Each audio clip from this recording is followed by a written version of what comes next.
Halo semuanya, selamat datang di El Kasus Mbak Aku Bielsa. Dan ini adalah video kedua dari aku beberapa hari nggak upload ya. Ya kangen aja sih aku ya. Aku takut kalau misalkan channelku ini moro-moro mati, makanya aku sekarang agak sering buat video gitu lah ya. Jadi ya aku kemarin sibuk kerja, aku punya banyak, alhamdulillah ada pesanan gitu. Jadi aku buat box parcel dan hampers.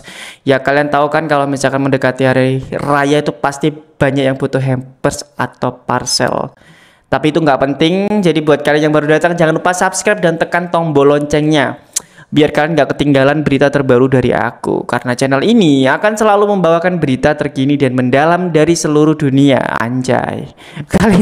Kali ini kita akan membahas sebuah penemuan mengerikan di negara para kartel, yaitu Meksiko, di mana ada sebuah pengungkapan praktik keji oleh salah satu kartel narkoba terbesar di negara itu. Dan pihak berwenang atau polisi di sana itu menemukan tulang belulang yang terbakar, ratusan sepatu, pakaian, tas, dan bahkan beberapa surat perpisahan yang ditemukan di sebuah peternakan yang diduga menjadi tempat perekrutan dan pemusnahan manusia secara brutal. Bagaimana fakta-fakta mengerikan ini terungkap? Jadi jangan di skip, simak sampai habis dan mari kita bahas.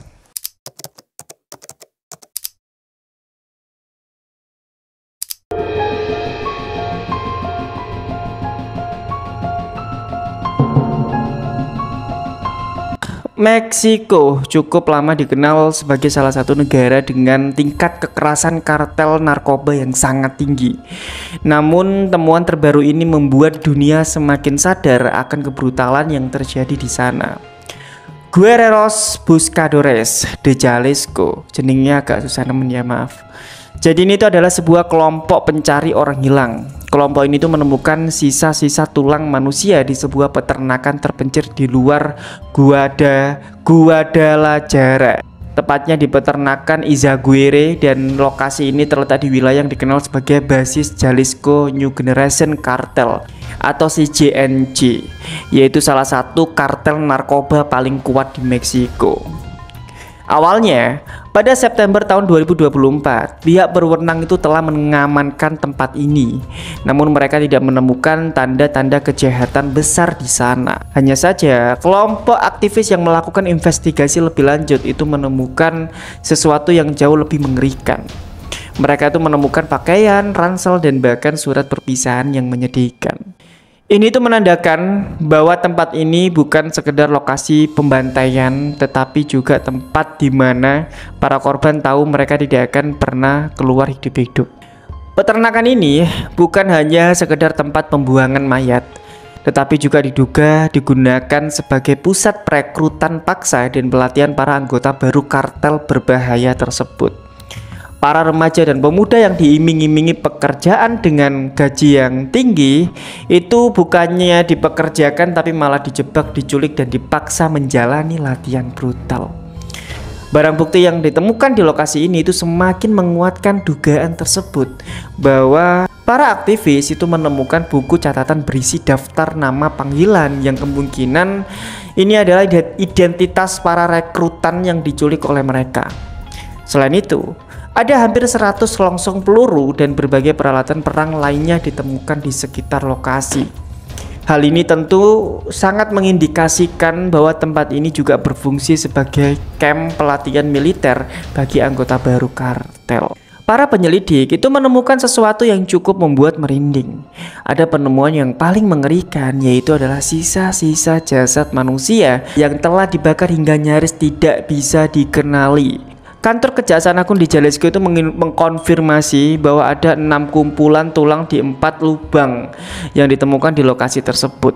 Tim forensik sedang berusaha mengidentifikasi jumlah korban yang sesungguhnya, dan pertanyaan terbesarnya adalah bagaimana mungkin pihak berwenang sebelumnya tidak menemukan bukti-bukti ini. Jaksa Negara bagian Jalisco, yaitu Salvador Gonzalez, itu mengakui bahwa operasi yang dilakukan oleh Garda Nasional pada September ini itu tidak cukup efektif.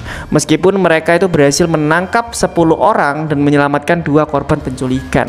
Nyatanya ya banyak bukti kejahatan yang luput dari pengamatan mereka. Saat ini ya, Presiden Claudia Sheinbaum itu telah memerintahkan Jaksa Agung Nasional untuk turun tangan dan mengambil alih penyelidikan dengan tujuan untuk memastikan transparansi dan keadilan bagi para anggota keluarga yang menjadi korban dari kartel-kartel boso iku. Jadi, di antara barang bukti yang ditemukan itu, ada satu surat perpisahan yang cukup menjadi sorotan, bahwa ternyata penulis surat tersebut itu masih hidup dan telah kembali ke keluarganya sejak Oktober 2024. Hal ini itu membuktikan bahwa beberapa korban itu berhasil melarikan diri meskipun jumlah mereka itu sangat sedikit banget. Seorang korban yang selamat itu menceritakan pengalaman mengerikannya. Dia itu mengatakan ya bahwa ada ratusan pemuda dibawa ke peternakan ini. Mereka itu dipaksa bertahan hidup dengan cara menyiksa satu sama lain dalam praktik yang mengingatkan pada metode perekrutan kelompok militan di Timur Tengah. Para rekrutan itu dipaksa kartel itu untuk membuktikan loyalitas mereka dengan cara yang tidak manusiawi, termasuk membunuh sesama rekrutan. Anjir, ini sih the real kartel mengerikan ya. Soalnya kan ngawur-ngawur gitu pasti kan ya. Kalau misalkan disuruh membunuh satu sama lain kan ngawur banget. Bisa jadi ya bosnya mungkin dibunuh juga. Sekarang pertanyaan yang muncul dari masyarakat di sana itu adalah bagaimana pemerintah membasmi para kartel ini. Apalagi kasus seperti ini itu telah menjadi permasalahan berat di negara tersebut.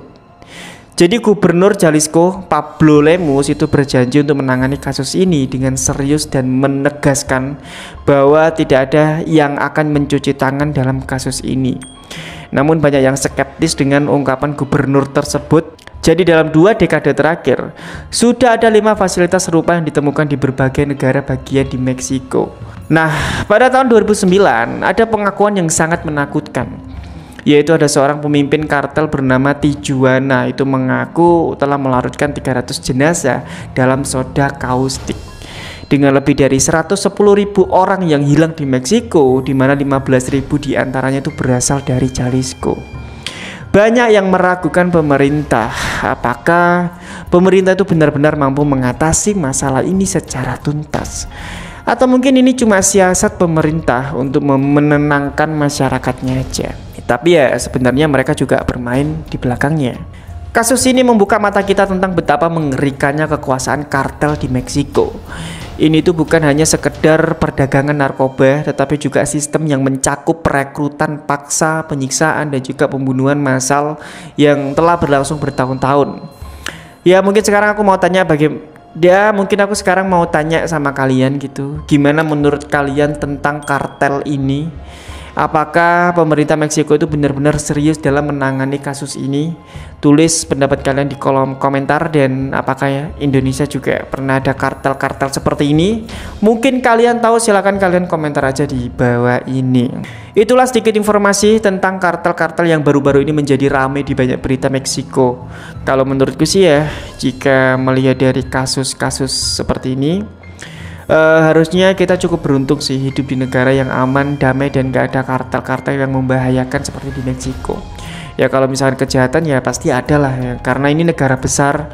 Dan kadang-kadang ya mirisnya ada orang yang bilang ini negara gelap lah, apalah, padahal kadang-kadang yang ngomong itu sendiri yang membuat negara ini gelap.